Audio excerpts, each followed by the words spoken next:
So I got this comment in response to a video I posted about someone who wanted an attorney's help in committing real estate fraud. Click on the comment, it'll take you to the video, you can watch it there. But with this comment, it says, I don't even understand this, but my mind is still blown at the audacity. Got me thinking about wouldn't it be fun to do like a beginner series on real estate? Because even I've been a real estate attorney for a long time.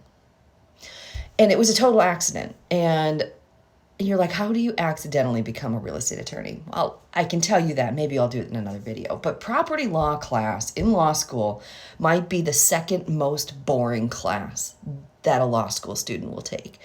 Second only to probably tax, which most of us don't take because we're not there to be tax lawyers. We're there to do other stuff.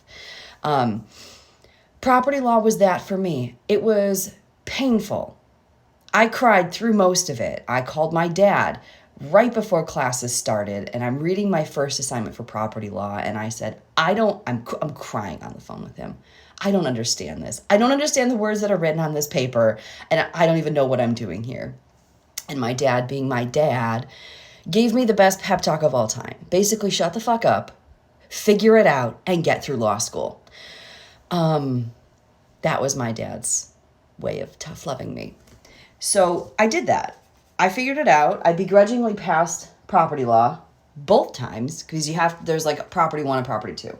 I think we had a full year of property law class. And then I ended up practicing property law by owning a title company and running the equivalent of Escrow in California. We run those through law firms in Virginia. I did that. Litigated real estate stuff. I did a lot of litigation in Virginia on other stuff, but did some real estate litigation as well. But it was a total accident that I ended up in real estate because for a long time, that is not what I wanted to do.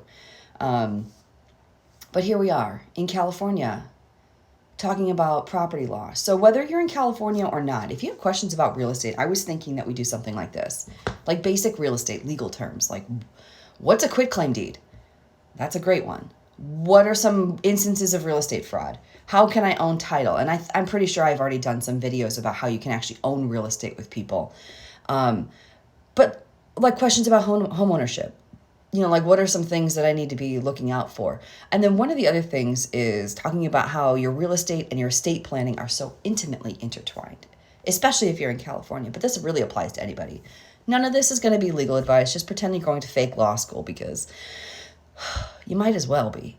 I'll save you a couple $100,000 so you don't have to go yourself. You're not going to be able to practice law after this, but maybe you'll have a little bit more information about what's going on in real estate and help you be a more informed consumer or more informed homeowner. So if you have questions, stuff that you want to know about real estate, and don't worry about it if it's being like completely asinine. There is no such thing as a stupid question.